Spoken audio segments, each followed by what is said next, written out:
आज हम पहली वही के दिलचस्प और सबक आमोज़ वाक़या को नबी पाक सल्लल्लाहु अलैहि वसल्लम की ज़बानी सुनते हैं। हज़रत सल्लल्लाहु अलैहि वसल्लम पर वही का इब्तिदाई दौर अच्छे सच्चे पाकीज़ा ख्वाबों से शुरू हुआ। आप ख्वाब में जो कुछ देखते वो सुबह की रोशनी की तरह सही और सच्चा साबित होता। फिर मनजानिब कुदरत आप तन्हाई पसंद हो गए और आप सल्लल्लाहु अलैहि वसल्लम ने गार हिरा में खलवत नशीनी इख्तियार फरमाई और कई दिन और रात वहाँ मुसलसल इबादत और याद इलाही और ज़िक्र व फ़िक्र में मशगूल रहते। जब तक घर आने को दिल न चाहता तोशा हमराह लिए हुए वहाँ रहते। तोशा ख़त्म होने पर ही अहलिया मोहतरमा हज़रत खदीजा रज़ियल्लाहु अन्हा के पास तशरीफ़ लाते और कुछ तोशा हमराह लेकर फिर वहाँ जाकर खलवत गुज़ी हो जाते।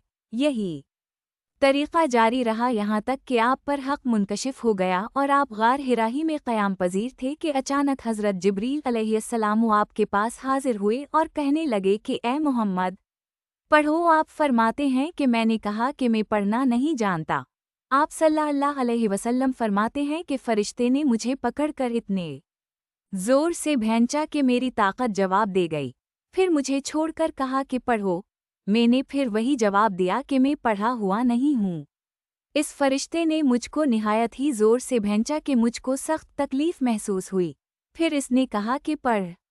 मैंने कहा कि मैं पढ़ा हुआ नहीं हूँ। फरिश्ते ने तीसरी बार मुझको पकड़ा और तीसरी मर्तबा फिर मुझको भैंचा, फिर मुझे छोड़ दिया और कहने लगा कि पढ़ो अपने रब के नाम की मदद से जिसने पैदा किया और इंसान को खून की फटक्की से बनाया। पढ़ो और आपका रब बहुत ही मेहरबानियाँ करने वाला है। बस यही आयतें आप हज़रत जिब्रील अलैहिस्सलाम से सुनकर इस हाल में गार हिरा से वापस हुए कि आपका दिल इस अनोखे वाक़या से कांप रहा था।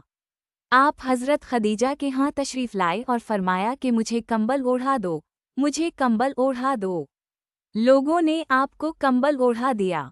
जब आपका डर जाता रहा तो आपने अपनी ज़ूजा मोहतरमा हज़रत खदीजा रज़ियल्लाहु अन्हा को तफसील के साथ ये वाक़या सुनाया और फरमाने लगे कि मुझको अब अपनी जान का खौफ हो गया है।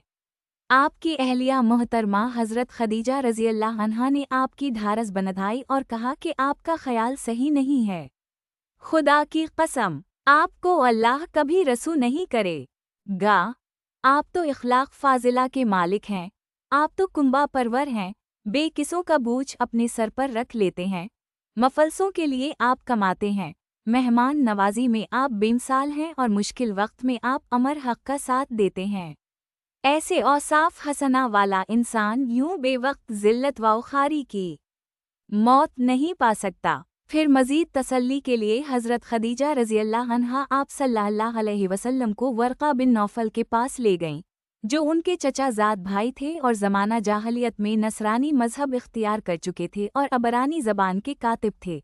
चुनाचे इंजील को भी हसब मंशाए खदांदी अबरानी ज़बान में लिखा करते थे। इंजील सरयानी ज़बान में नाज़ल हुई थी, फिर इसका तर्जुमा अबरानी ज़बान में हुआ। वर्क़ा उसी को लिखते थे। वो बहुत बूढ़े हो गए थे, यहाँ तक कि इनकी बीनाई भी रुखसत हो चुकी थी। हज़रत खदीजा रज़ियल्लाहु अन्हा ने उनके सामने आपके हालात बयान किए और कहा कि ए चचाज़ाद भाई, अपने भतीजे मोहम्मद सल्लल्लाहु अलैहि वसल्लम की ज़बानी ज़रा उनकी कैफ़ियत सुन लीजिए। वो बोले कि भतीजे आप ने जो कुछ देखा है इसकी तफसील सुनाओ। चुनाचे आप सल्लल्लाहु अलैहि वसल्लम ने अज़व्वल ता आखिर पूरा वाक़या सुनाया, जिसे सुनकर वर्क़ा बेइख्तियार होकर बोल उठे कि ये तो वही नामूस मुअज़्ज़ज़ राज़दान फ़रिश्ता है जिसे अल्लाह ने हज़रत मूसा अलैहिस्सलाम पर वही देकर भेजा था। काश मैं आपके इस अहद नबुवत के शुरू होने पर जवान उम्र होता। काश मैं इस वक्त तक जिंदा रहता जबकि आपकी कौम आपको इस शहर से निकाल देगी। रसूल करीम सल्लल्लाहु अलैहि वसल्लम ने ये सुनकर तअज्जुब से पूछा कि क्या वो लोग मुझको निकाल देंगे, हालांकि मैं तो उनमें सादिक़ व अमीन व मकबूल हूँ।